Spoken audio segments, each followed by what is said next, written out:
what's up? I just beat Outlast 2. And there's a lot that's going through my mind right now, so I figure I'd make a video and talk about it, to share with you guys, my thoughts and opinion. And because, like I said, I just finished it and everything, I'm gonna say right now, there's probably a high probability there's gonna be spoilers, so I'm just letting you know now, because, yeah. Okay, first of all, the original Outlast. I mean, I'm gonna have to start with that one because this is Outlast 2, and a lot of people probably not aware of the first Outlast, but then again, probably want to do a research. Here's a little brief synopsis. Pretty much, it's a horror game, first-person view. You go to a jail asylum where pretty much, because you want to do a report, and you go around this jail asylum, and then a lot of crazy stuff happened, and next you know, it involved the wall rider. Then there was a DLC. Now, I'm not really a big fan of DLCs, but in the DLC, the whistleblower is pretty much, you find out more in depth about, this company and everything, and the whole more godlike power and wall rider, just, yeah, there you go. You're welcome. All I can say is play those games. Now, Outlast 2 started out strong, okay? It was, well, now that I think about it, alright, so Blake is the cameraman for his wife Lynn. And here's the thing that sort of startled me, because the way the game ended, and there were some of the things in there that sort of didn't make sense. So here's what they are. In the beginning, you're in a helicopter with your wife, filming or documenting about this investigation about, what started off about the woman who was found, covered in mercury, bloodied and everything, obviously was raped and, died and everything, so she wanted to do an investigation on it. But here's the thing that, that I cannot get out my mind, especially the way the game ended, with the fact that Blake seemed to be mourning a death of a friend slash possible interest named Jessica. Now, it turns out, it was established in the beginning of the game that Blake, Lynn, and Jessica were friends. There was like those three, like probably best friends and stuff, like a friendship circle, whatever. Anyway, Lynn mentioned, obviously Blake was having a nightmare, but the thing that sort of questioned me is the game established that they are husband and wife. They have history together.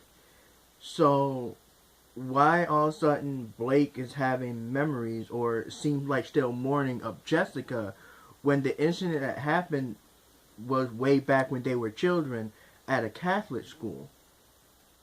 Now, probably because of guilt, and maybe something must have happened with that woman discovery that probably starting to bring back old memories that he had blocked away.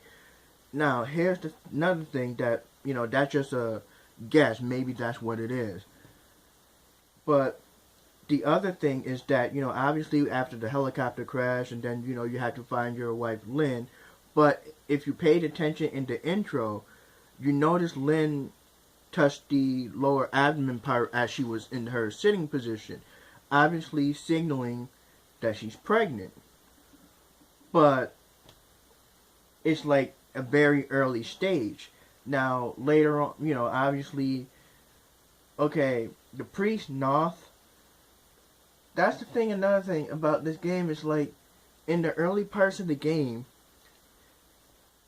the priest North was established as this villainous character where he pretty much raped these women, and when they become pregnant with his children, he labeled it as Antichrist, and they had to be killed. And he gained such a big, huge followers where they believed in him because, obviously he's like a priest. But, they established that hard in the very first half of the game. I mean, you find out things about this character where you're like, either he's fucking loopy or he using people, to follow his whim. And for a little bit, I honestly believe that he had control over those radio waves with the lights and everything to have people under his control. Because obviously, like I said, the first half of the game, they established that this character is kind of messed up, especially since he tortured a woman, probably killed her, to get information out of her loved one. And that was like, wow. But you don't really see much of him. I mean, yeah, you hear his voice every now and then, but you don't see much of him. And by the time you get to him again, it's like it's as if he was treated as a side character. So that sort of bumped me out. And plus, the whole thing about him controlling the radio wave did not happen. So that sort of made me go, then who was the true villain? Or who was the person you were supposed to go after? You know what I'm saying? It's like you built this character up where you just like, oh wow, I do not like this guy. I'm going to take him out. Now here's another thing. In the beginning of the game, it was established that both Lynn and Blake are not fighters. They're not, one to pretty much attack. But here's the thing. They are both human. And as human in all of us, whether you're a pacifist, a somebody that will, I mean, hell, even if you were a coward, if something were to happen or you see something going on, the most you will do is you'll grab something to at least, there's a part of you that's going to want to defend yourself or something. Even if you're a hardcore pacifist, even you have that natural instinct of defending something, grab something for defense. Throughout the game, there were moments where literally there were like they're out in the farm. And I'm talking about the farm scenario. Blake is, that's the thing. The game have you run a lot. And in a way, it makes you run and hide, kind of like the game Clock Towers. If those of you that remember it, yeah, that's going back. But still, you see all these like shovels, rakes, and stuck in the ground. Like, obviously the game was dark, but you can still make handle out. There was like, change. It just, I understand what they were trying to do. They want to make the character feel defenseless, so you can bond with them and everything. But, and they don't want the game to be completely action oriented. Again, I get that. We don't want like that, Resident Evil problem they had, but they've been fixing it back. Resident Evil 7 was, is still good, and, I recommend that one. But, still, it's like there are moments in the game where you literally can be like, you know what? Let me just grab this one thing, use it, make it be like it's only usable for one hit, and then all of a sudden he's like, he freaks out a little bit, like, no, I can't do that anymore. Like, have certain segments where Blake questions his pacifism or morality about defending himself. It would be like more of a, okay, I can bond with him more. Now, as I was saying, in the beginning of the game, if you notice, Lynn, as she was prepping herself, and she even mentioned, she was like, oh, who's the Jessica girl? Oh, Jessica Gray. Oh, yeah, kind of messed up about that. But she still hold her lower abdomen, signaling, like I said, she was pregnant and stuff. However, I'm going to warp all the way to the end of the game. Now, there was a lot of school thing where you get to know about Jessica, and a lot of, I think that's where most of the concentration of the horror part is, besides Martyr. Anyway, you see her, it looked like there's a ceremony going on. You see her hanging, you can tell she's, whoa. But the game never, to me, the game felt like it happened all in one night because everything was always dark, and it's like a continual, constant situation, like constantly. But it's like all of a sudden she's full blown pregnant, like stomach and all. And then right after the murder scene when she got killed by the cross staff, which I think was kind of indicative of how she is walking around with a picket axe that looked like a cross, killing people and also killing you. If you fail certain missions, she get killed being impaled by a cross herself, which I think is kind of yeah, full circle. But anyway, after that scene, you go to North's chamber, and Lynn lies down on that torture bed thing, which is at a different angle at the moment. And Blake is like, go ahead, push, push. And she looks, she's like, there's nothing there. Now, this is where my mind is at. Earlier in the game, you're going to see, I think it was after Lard and Nick, after, their death scene. You're in the, it looked like a cabin, there's a lake, and, you gotta go. That's when you're going to see the factory and a couple of smokestacks. If you were to keep going down left, if you just kept going down left, you're going to see like a sleeping bag and there's a note. And you're going to, if you were to read that note, you're going to automatically notice that it turns out there was a lot of well, not a lot, but there was an experimentation going on which involved radio waves. And the person that was doing, was analyzing and documenting these radio waves noticed that it had an effect on owls where they're killing and doing a lot of sexual interaction.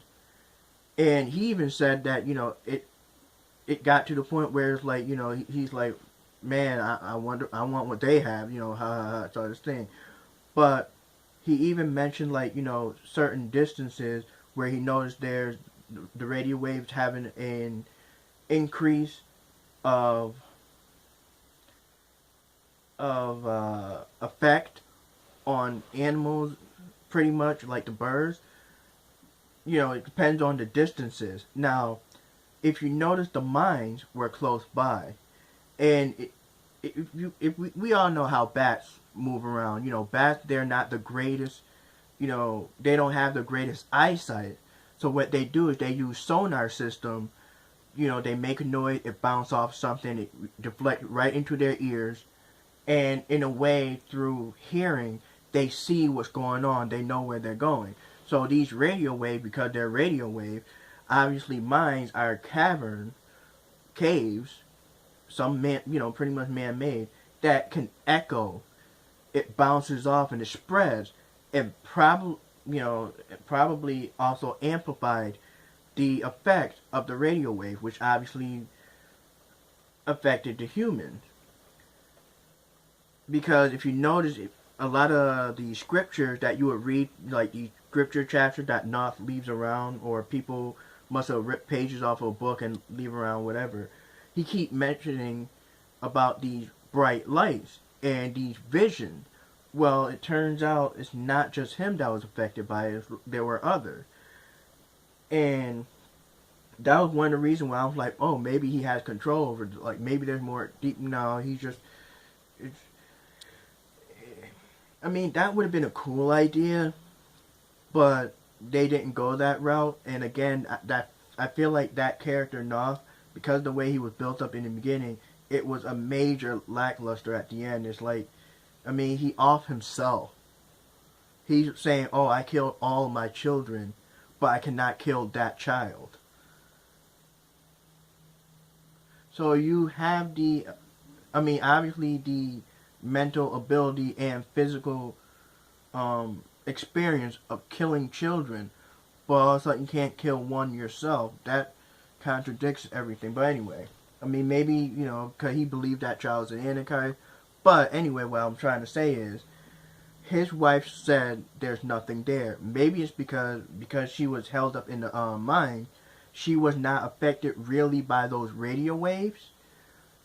But at the same time, there were people in the mines with her that pretty much showed signs that they were affected as well by those radio waves, but she wasn't. So maybe they had her locked up in a room. I don't know. They didn't establish anything. So in my mind, what I'm thinking is, yeah, they got her in that gown like those pregnant women wear, but you notice her leg, she's bleeding. And I don't know what happened. Maybe North, when he was doing an inspection to see if she was pregnant, did something to her. Because on her pants, it was like some spots but stuff. But maybe, and then anyway, Blake had her on this table back in North's chamber, and he tells her to push. For some reason, if she was not affected by the radio wave, why was she pushing? She should have said something in response like, "What the hell are you talking about? Push." But she did it anyway, and it shows that Blake caught the baby, but maybe because he keeps seeing these white lights and was affected by the radio wave, and she wasn't. What he sees in his mind is not what she sees in reality. So she died still pregnant with the baby. That's what my mind. That's what I'm guessing through the conclusion. Maybe I don't know. Maybe she was affected by the radio waves because, like I mentioned about the whole cave thing, but that wouldn't make sense. Because if she was affected by it, and obviously the baby, that huge pregnancy baby bump was there, and she pushed, but the radio wave made her not see the child. No, I take that back, because like I said, the game made it seem like all that stuff happened all through the night, because by the time Blake was walking, it's like you see the sun, and it seemed like it was like the end of the world, end of days type scenario, but you still see the sun, and everything's bright, and everything, whatnot.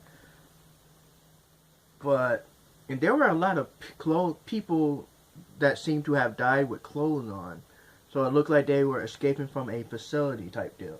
But anyway, you know what? That's another thing that now that I'm thinking about it, throughout the game when Blake record things, and if you watch those re-record, what he record, he has side comments about what he saw, about the video. Why couldn't he have done that with the notes and stuff that he read? Because if he had done that, like I mentioned about, if you go way down on that lake scene, go way down left, keep going straight, you'll see that sleeping bag, and when you read it, to me, I feel like Blake read that, right? So automatically that should be in his mind saying, oh wait, maybe the things I'm seeing are not really what I'm seeing. Maybe all it is that because he's been dealing with this guilt of the death of Jessica for so long that he got it blacked out in his memory in the back of his head, where it's like completely like darkened out black.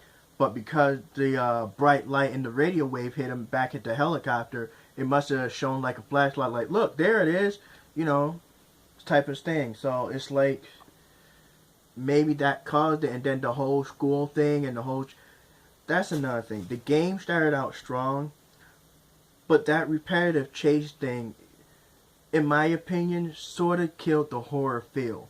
Yeah, it made things more tense, but after a while, for me, it felt annoying. Like there were, it's like the game has great quality in visuals and effects and stuff like that, great quality. But it seemed like though that game mechanic, they put too much in a quantity of that, where it made the game, later on, half of the game, it made it seem like it's not really horror based no more. To me, it just became annoying, because it's like it makes you do those rush thinking as you're running, trying to figure out where you're supposed to go. Now, with that being said about the whole radio wave thing, and you found that note, that's what I mean. Like after he read that note, why couldn't he be like, oh, so maybe what I'm seeing is not what I'm seeing, and then that would change the whole aspect of the gameplay, where he's like, I'm no longer afraid of you, or I now know what's going on, and he will, it's like it would change things, but it would probably make the game more interesting. Yet it was like throughout the rest of the game, it's like, whatever. And I think the reason for that is all those notes you keep picking up, and all those times the people were verbally saying like, oh, the Antichrist and everything like that.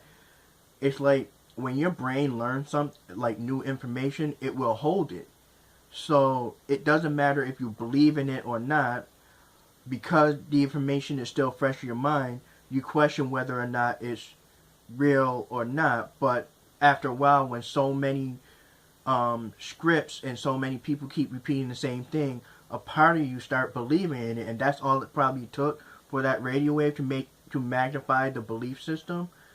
And oh, the creature with the hand, yeah, that's obviously representation of Laudermitch or Lauderditch or whatever. That I look at, the priest that was like, Jessica, stay here with me and pray. Blake, you go home. Yeah, he's obviously a pedophile. I mean, the game kept emphasizing about rape and, this and everything else. Yeah, pedophile. I mean, automatic, like, done. That was the representation of him, the whole hand thing. Whew. That actually kind of pissed me off. And especially when it's like, even though Blake was a kid, and it's like obviously right there, he knows Jessica died because, the priest, it's his fault. He killed her. I don't know if he pushed her down the stairs or not, but she's dead on the step. And then he hang her body up with a noose to make it seem like she committed suicide. Maybe that's where his guilt came from, because he never said anything. He never exposed that priest for what he done. And he took that guilt with him, like as if a part of that reason was his fault, because he was listening to that priest and started walking away, even though Jessica in a way was pleading, don't leave me. Yeah. Overall, the game itself, especially that ending